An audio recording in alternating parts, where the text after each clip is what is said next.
வீரமணியின் விடுதலைக்கு சந்தா கட்டியவர் யோக்கியதையையும். வீரமணியின் யோக்கியதையையும் இந்த காணொளியில் பார்ப்போம். தொடர்ந்து காணொளியை பார்ப்பதற்கு முன் நம் சேனலை சப்ஸ்கிரைப் செய்து ஆதரவு தாருங்கள். உங்கள் ஆதரவு நமக்கு ஊக்கமளித்து இன்னும் நம் பங்களிப்பை சிறப்பாக செய்ய உதவும். நன்றி. இனி காணொளி. பாராட்டத்தக்கது என்கிற தலைப்போடு விடுதலைக்கு 25 ஆண்டு சந்தாக்களை அமைச்சர் வி. செந்தில் பாலாஜி வழங்கினார். என்ற தலைப்பில் ஏப்ரல் 5 22 நாள் விடுதலையில் ஒரு செய்தி. அதிலிருந்து விடுதலைக்கு 25 ஆண்டு சந்தாக்களை மின்சாரம் மதுவிலக்கு மற்றும் ஆயத்தீர்வைத்துறை அமைச்சர் மாண்புமிகு வி. செந்தில் பாலாஜி வழங்கினார். திராவிடர் கழக தலைமை செயற்குழு கூட்டத்தில் மார்ச் 19 2022 எடுக்கப்பட்ட முடிவின்படி இனமான கேடயமாம் விடுதலை நாளிதழுக்கு சந்தா திரட்டுவதை ஒரு மக்கள் இயக்கமாக எடுத்து செல்ல வேண்டும் என்று தீர்மானம் நிறைவேற்றப்பட்டது. அதனை கழகத் தோழர்கள் அந்தந்த மாவட்ட கழக தோழர்கள் செய்து வரக்கூடிய நிலையில். மின்சாரம் மதுவிலக்கு மற்றும் ஆயத்தீர்வைத்துறை அமைச்சர் மாண்புமிகு வி. செந்தில் பாலாஜி அவர்கள் 25 ஆண்டு விடுதலை சந்தாக்களை 45,000 ரூபாய் கரூர் மாவட்ட திராவிடர் கழகத் தலைவர் ஆசிரியர் ப. குமாரசாமி அவர்களிடம் வழங்கினார். என்கிறது விடுதலை செய்தி.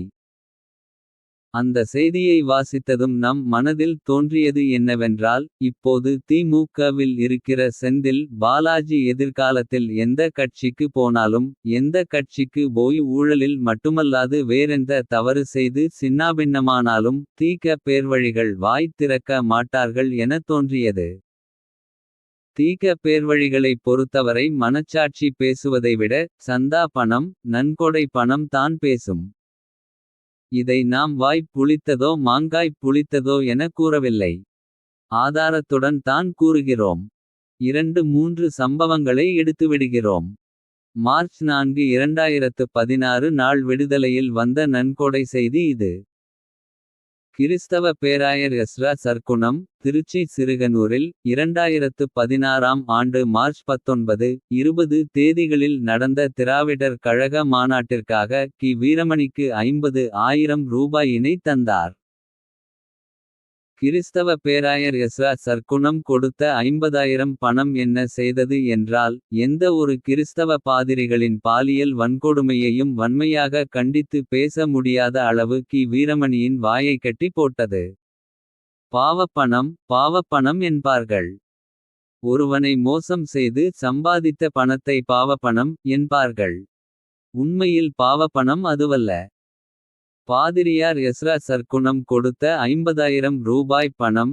ஏனைய பாதிரியார்களின் பாலியல் வன்கொடுமையை பேசவிடாது கி. வீரமணியை தடுத்தது இல்லையா. அது தான் பாவப்பணம்.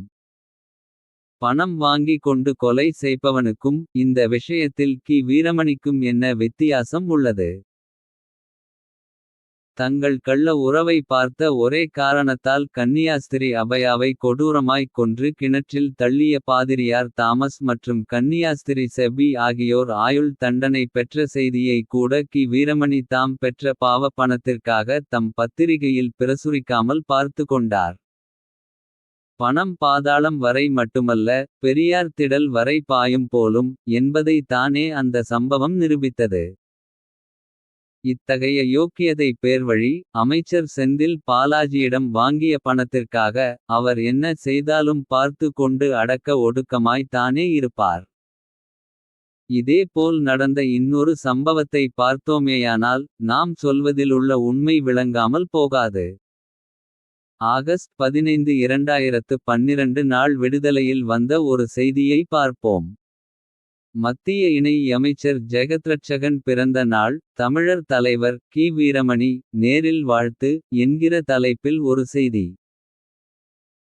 மத்திய இணையமைச்சர் மாண்புமிகு ஜெகத்ரட்சகன் அவர்களின் 63ஆம் ஆண்டு பிறந்த நாளான இன்று திராவிடர் கழகத் தலைவர் கி. வீரமணி அவர்கள் சென்னை அடையாறில் உள்ள அவரது இல்லத்திற்குச் சென்று சால்வை அணிவித்து வாழ்த்துகளை தெரிவித்துக் கொண்டார். வாழ்வியல் சிந்தனைகள் நூல்களையும் வழங்கினார். பிறந்த நாள் விழாக்குழு சார்பில் விடுதலை ஆசிரியர் அவர்களிடம் விடுதலை வைப்பு நிதியாக ரூபாய் 1,00,000 அளிக்கப்பட்டது.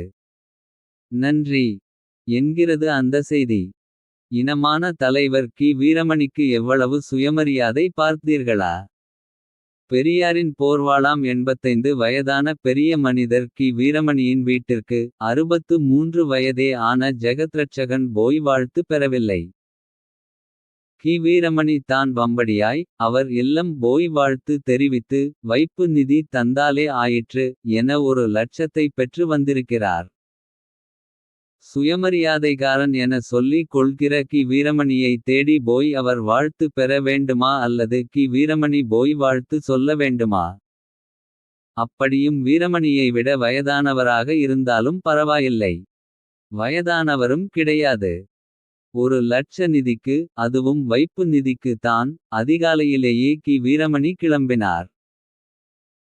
1,00,000 வைப்பு நிதியை கைநீட்டி கி. வீரமணி வாங்கியதன் காரணமாக.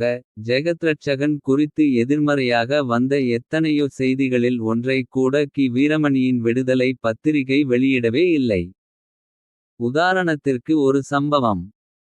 அரசியல்வாதிகள் வீட்டில் யார் வீட்டில் வருமான வரி சோதனை என்றாலும் செய்தி வெளியிடுகிற விடுதலை ஜெகத்ரட்சகன் வீட்டில் நடந்த வருமான வரி சோதனையை பற்றி மூச்சுவிடவில்லை. திமுகவின் முன்னாள் நாடாளுமன்ற உறுப்பினர் ஜெகத்ரட்சகனுக்கு சொந்தமான வீடுகள் உள்ளிட்ட 40 இடங்களில் வருமான வரித்துறையினர் திடீர் சோதனையில் ஈடுபட்டு 15 கோடியை பறிமுதல் செய்திருக்கிறார்கள். மேலும் 200 கோடி அளவிற்கு வரி ஏய்ப்பு செய்துள்ளதும் இந்த சோதனையில் கண்டுபிடிக்கப்பட்டுள்ளதாக செய்திகள் தெரிவிக்கின்றன. என வந்தது செய்தி. 1,00,000 வைப்பு நிதியாக கி. வீரமணி பெற்றதால் 200 கோடி சிக்கியதை மறைத்துவிட்டார்கள். இத்தகைய யோக்கியதை பேர்வழிகள். செந்தில் பாலாஜி விஷயத்திலும் அதே மாதிரியான பித்தலாட்டத்துடன் தானே இருப்பார்கள் என நாம் நினைத்தால் என்ன தவறிருக்க முடியும். இதேபோல் இன்னொரு செய்தி. விடுதலை கு. ஆயுள் சந்தா கட்டினார் வைரமுத்து. என்கிற துணை தலைப்பில் 11 ஜூன் 19 நாள் விடுதலையில் வந்த ஒரு செய்தி. ஆண்டாள் பிரச்சினைக்கு முன் வைரமுத்து அவர்கள் நம்மை இந்த அளவிற்கு புரிந்து கொண்டாரா. என்று தெரியவில்லை.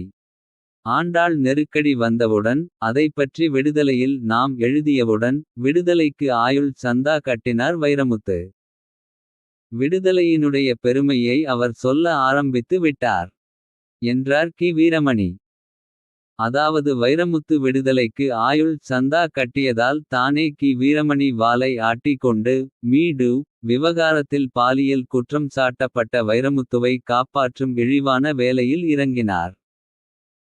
வைரமுத்து மீது ஏ.ஆர். ரகுமான் சகோதரி உட்பட 17 பெண்கள். வைரமுத்துவின் யோக்கியதையை விமர்சித்தார்கள்.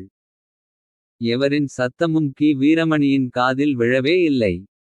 வைரமுத்து கொடுத்த ரூபாய் நோட்டுகளை சுருட்டி காது ஓட்டையில் சொருகி கொண்டார் போலும். சந்தா பணமும் நன்கொடை நிதியும் ஒருவனின் புத்தியை எப்படி பேதலிக்க செய்கிறது என காண்கையில் பதிவின் ஆரம்பத்தில் சொன்னதையே திரும்ப சொல்ல வேண்டி உள்ளது. பாவப்பணம் பாவப்பணம் என்பார்கள். ஒருவனை மோசம் செய்து சம்பாதித்த பணத்தை பாவப்பணம் என்பார்கள். ஆனால் உண்மையில் பாவப்பணம் அதுவல்ல. இது தான். ஒருவன் கொடுத்த பணத்திற்காக உண்மைக்கு எதிராக. அறத்திற்கு மாறாக நிற்கிறோமே அதற்காக நாம் பெற்ற பணமே பாவப்பணம். பகுத்தறிவாதிகளும் பாவப்பணத்திற்காக சோரம் போனது தான் ஆச்சரியமாக உள்ளது. சரி அவர்களும் மனிதர்கள் தானே.